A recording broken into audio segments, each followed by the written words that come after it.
Thank you very much, Joe. I'm EpicSkillshot supporter, joined here by Trevor, Quickshot, Henry, and we have a special guest analyst here as well, Nif from Alliance. Thank you very much for joining us.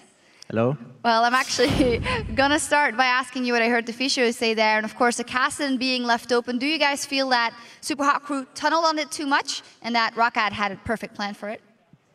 Maybe, yes. He's still really strong, and I think if they would have get a snowball or like one kill or something in the early game, they could have snowballed.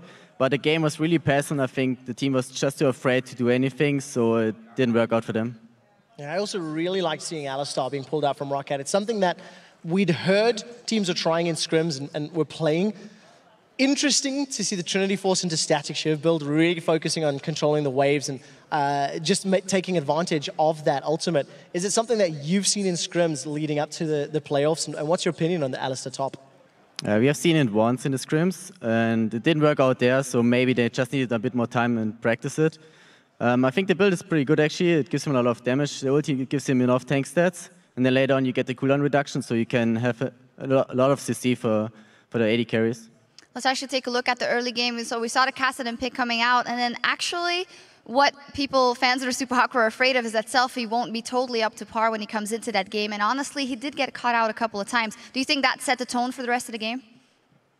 Yeah, you could see that they were too nervous, and they just need to break the ice and play how they usually play. And if they get to that point, then they can win the game. But if they keep doing this and keep asking why they lose, then they will not come back. Yeah, I also feel like this particular matchup, Roccat dictated the pace. You know, if you go look at the early stages, Nif pointed out upstairs that Roccat had weak laners. You know, Renekton was going to be able to bully Alistar in that situation, and Tristan and Nami could theoretically have bullied around the Kog'Maw. But Roccat started the lane swap and pulled the lane swap off very effectively. It went in their favor. Do you want to expand about what Roccat did fairly well in that lane swap, or why you thought it was quite strong? First of all, it was really good since they had like the losing top lane probably against Renekton, and the bot lane was slightly in favor for SUPA HOT CREW as well. So they did this lane swap, and then they also could stop the dragon with the teleport from Analyst down. So that was really good for them, and then they could just farm equal, and then they got later on the kill as well with the teleport. Yeah, let's actually take a look at one of those dragon fights. Let's get that up on the screen, because it was already going in Rockat's favor, and then the strategy, as you said, worked out perfectly. Yeah, let's actually roll this clip out, and if we were quite surprised at some decisions. What's your take on this fight? Okay, Payload jumps in, tries to steal, doesn't get it, then he's in a really bad position. The team tries to collapse on him, but they can't really help him, and he dies. And then Mr. Wallace, he jumps in for no reason. He should just stay away and out-attack as much as he could. He probably could have get Kog'Maw, but he jumps in, and then he is in a really bad position. And then afterwards, Roccat has just to clean up because all of them were in a really horrible position. Kassadin can't do damage, and Renekton didn't really do too much as well since he just died after Kha'Zix died. I really feel like this team fight summarizes the game very well. Roccat started the dragon, pulled SUPA HOT CREW towards him. SUPA HOT CREW scrappily engaged, and Roccat punished them for mistakes. Well, looking forward to game 2. Let's break it down and see what both teams have to do. Maybe the SUPA HOT CREW, first of all. Is there something in picks and bans that they should drastically change? Not necessarily. Maybe you want to ban the Alistar because you're not so comfortable against it. But that's pretty much it. I think it's more has to do with the mindset that they're on the right track. And if they do that, then they can win the game. Yeah, I actually agree. Making positive plays as opposed to reacting to your opponents, that can help SUPA HOT CREW in this next game. Yeah, and on the other side, Roccat, I mean, the thing that they might have been struggling with in the past, maybe the late game closing it out, nothing to see of that here. Very self-conscious. Yeah, I actually think Roccat looked very good in this first game. I felt that SUPA HOT CREW were going to be the stronger of the teams coming into the series.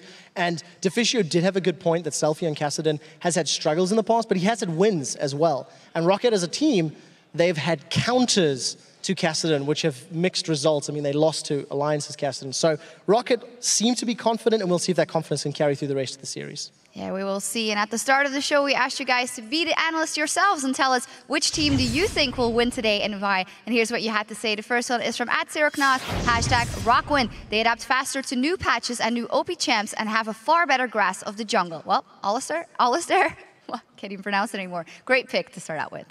Yeah, just gotta agree with that. I think Roccat is really always up in the meta and knows what's really strong. And you could see in the buns and picks as well, they took out Maokai because they really know that's a really strong pick right now. And then they pick like Alistar, which you might think it might be a support pick, but then it's top Alistar. And it's really surprising for a lot of teams. It works out.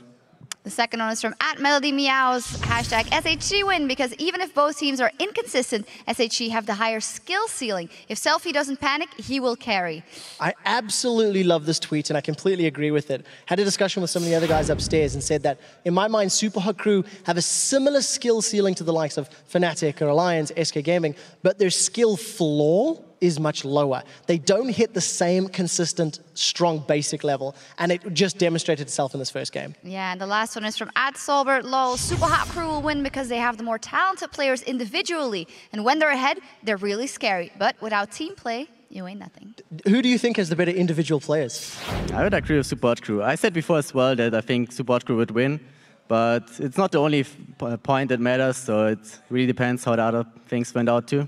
Yeah, we'll see in the rest of the series, of course. Thank you for sending those in. And remember to weigh in before each game with the team you think will win by tweeting @SHGwin or @RockWin to @LOL Esports. Now we have to take a quick break, but when we come back, the Super Hot Crew looks to even up the series in Game 2. Don't go anywhere.